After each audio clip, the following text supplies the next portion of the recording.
ವಿಜಯಪುರದಲ್ಲಿ ಸೋಮವಾರದಂದು ಕೊಲೆಯಾದ ಯುವಕ ಸಮೀರ್ ಇನಾಮದಾರನ ತಂದೆ ನಬೀಲಾಜ ಇನಾಮದಾರ ಮಾಧ್ಯಮಕ್ಕೆ ಪ್ರತಿಕ್ರಿಯೆ ನೀಡಿದ್ದು, ತಮ್ಮ ಮಗನನ್ನು ಲೀವಿಂಗ್ ರಿಲೇಷನ್ನಲ್ಲಿದ್ದ ತಯ್ಯಬಾ ಭಾಗವಾನ್ ಎಂಬ ಮಹಿಳೆ, ಆಕೆಯ ಸಹೋದರ ಅಸ್ಲಂ ಭಾಗವಾನ್ನ ಸಹಾಯದಿಂದ ಕತ್ತು ಹಿಸುಕಿ ಕೊಲೆ ಮಾಡಲಾಗಿದೆ ಎಂದು ಹೇಳಿದ್ದಾರೆ.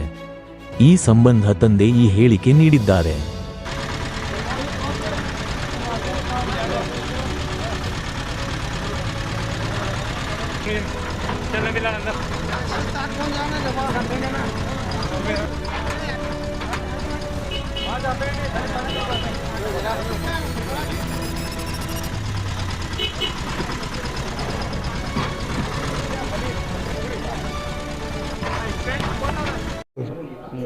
ಅವ್ರ ಮೇಲೆ ಕೇಸ್ ಅದಿದ್ದು ಅದಾವ್ರಿ ಸರ್. ಯಾವ ಕೇಸ್ ರೀ? ಬೇರೆ ಬೇರೆ ಕೇಸ್ ಅದಾವ್ರಿ ಅವು. ಗೋಲುಮಠ ಪೊಲೀಸ್ ಸ್ಟೇಷನ್.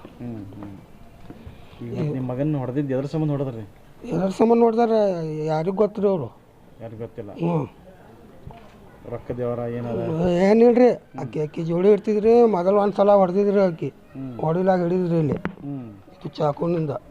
ಅದು ಬೇಲ್ಡಿಗೆ ಎಲ್ಲ ಆರಾಮ ತಾನೇ ಇದು ಮಾಡಿದ್ರಿ ಅಕ್ಕಿ. ಅಟ್ಟಾಗಿ ಮತ್ತೆ ಈಗ ಜೊತೆ ನೀವು ಬೇಡ ಅಂತ ಹೇಳ್ಬೇಕಿಲ್ಲ? ಬೇಡ ಅಂತ ಹೇಳಿದ್ರಿ ಅವನಿಗೆ.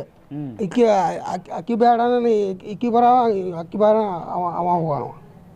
ಯಾರ್ದು ಮಾತು ಕೇಳ್ತಿದ್ದಿಲ್ರಿ ಅವ. ಇಬ್ರು ತಗೋಬೇಕು. ಆಕಿ ಕೆಲಸ ಏನು ಮಾಡ್ತಾರೆ ಹೆಣ್ಮಗಳು? ಏನಿಲ್ರಿ, ಎಲ್ಲ ಸಣ್ಣ ಸಣ್ಣ ಹುಡುಗಿಗೆ ಇದು ಮಾಡೋದ್ರಿ, ಹೊಸಾದದು ರೊಕ್ಕ ತಕ್ಕೊಡೋದು, ಇಷ್ಟೇ ಕೆಲಸ ರೀ ಅವ್ರದ್ದು. ಯಾರ್ಯಾರು ಕೂಡಿ ಮಾಡ್ಯಾರಂತೀರಿ? ಎಷ್ಟು ಮಂದಿ ಕೂಡಿ ಮಾಡ್ಯಾರಂತೀರಿ? ಇದು 4 ಮಂದಿ ಅವರು ಮನೆ ಅವ್ರದ್ದು. ಹೆಣ್ಮಗಳು ಅವ್ರ ಮನ್ಯಾಗ ಯಾರ್ಯಾರು?